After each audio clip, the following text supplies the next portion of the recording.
سید اشرف جہانگیر سنانی رحمت اللہ تعالیٰ علیہ کی بارگاہ میں ہر اس شخص کو اپنی پریشانیاں بیان کرنا چاہیے.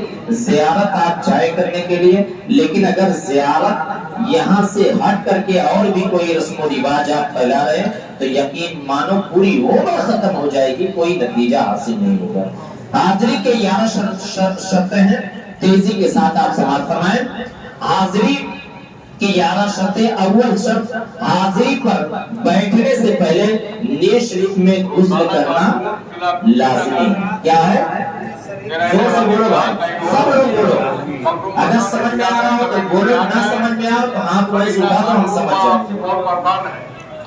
حاضری میں بیٹھنے سے پہلے نیت شریف میں غسل کرنا لازم ہے، اور حاضری کے بعد غسل کرنے کے بعد غسل روزانہ ضروری نہیں ہے، مگر شرط ہے کہ پاک رہے. غسل روزانہ شرط نہیں ہے لیکن پاکی شرط ہے.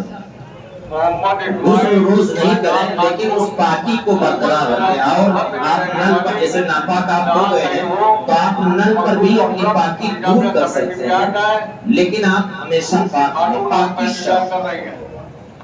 تیسرا، اگر مریض یا مریضہ مسلمان ہے تو، اب سب سے اہم سوال ہے، مسلمان ہے تو اگر مریض یا مریضہ مسلمان ہے تو ان کو حاضری سے پہلے وضو کرنا ضروری ہے.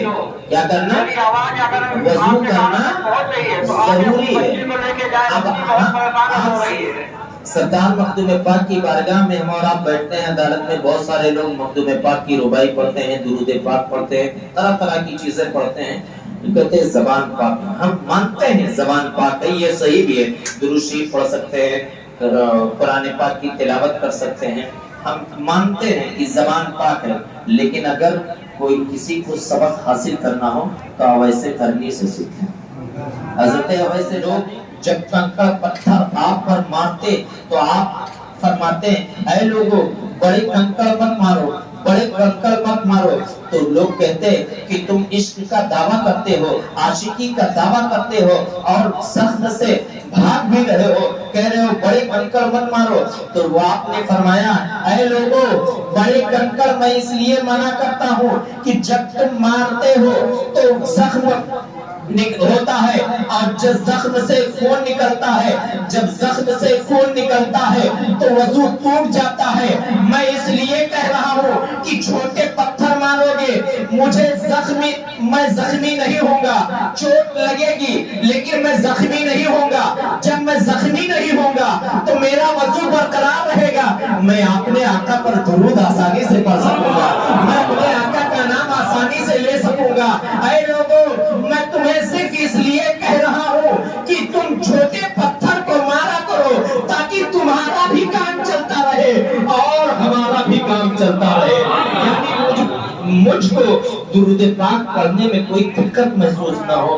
عاشقی ہو تو اب ایسے کرنے کے جیسا ہو، عشق کرو تو ایسا کرو. ہم اور آپ سرکار مخدوم سنہ کی بارگاہ میں حاضر رہتے ہیں، وضو بے وضو کیسا ہے ہمیں سمجھ میں ہی نہیں پاتا، اور درود پاک کا ورد کرتا ہے، مخدوم پاک کی ربائی پڑھتا رہتا ہے. زبان پاک ہے، یہ پاک ہے. میرے بھائی عشق کرنے والے اگر عشق کرنے کا طریقہ اور سلیقہ سیکھنا ہو تو ویسے کرنے کی ہسٹری پڑھو، آپ کے سمجھ میں آ جائے گا. تیسرا یہ ہے کہ اگر مریض، پہلا میں نے بتایا تھا حاضری پر بیٹھنے سے پہلے نیت شریف میں غسل کرنا لازمی ہے. غسل روزانہ نہیں مگر شرط ہے کہ پاک رہے. اگر مریض یا مریضہ مسلمان ہے تو ان کو حاضری سے پہلے وضو کرنا ضروری ہے. چوتھا، حاضری سے پہلے 2 رکعت نماز نفل اور پھر اصالہ ثواب کرنا. حضرت مخدوم اشرف جہانگیر سنانی رحمت اللہ تعالی علیہ روح اقدس کو یہ ضروری ہے. 2 رکعت نماز نفل، 2 رکعت نماز نفل اولیاء مسجد میں، جسے نفل اشرفیہ کے نام سے بھی آپ کہہ سکتے ہیں. نفل اشرفیہ 2 رکعت آپ نماز نفل اشرفیہ پڑھے، اس کا ثواب سلطان کو پیش کریں. مرد کے لیے اولیاء مسجد ہے، عورتوں کے لیے جنانی مسجد ہے. سمجھ میں آ رہا ہے؟ مرد کے لیے اولیاء مسجد، عورتوں کے لیے جنانی مسجد۔ پانچواں، دوران حاضری ادھر ادھر دیکھنا اچھی بات نہیں، نہایت اطمینان سکون سے بیٹھنا چاہیے۔ لیکن اکثر آپ دیکھ سکتے ہیں عدالت کے وقت سلطان کی طرف، ان کے روضے کی طرف لو لگائے کم لوگ بیٹھے رہتے ہیں، ایک دوسرے کی تاک جھانک میں ہمیشہ کرتے رہتے ہیں، یہ سراسر غلط ہے۔ دوران حاضری ادھر ادھر دیکھنا اچھی بات نہیں، نہایت اطمینان اور سکون سے ساتھ بیٹھے۔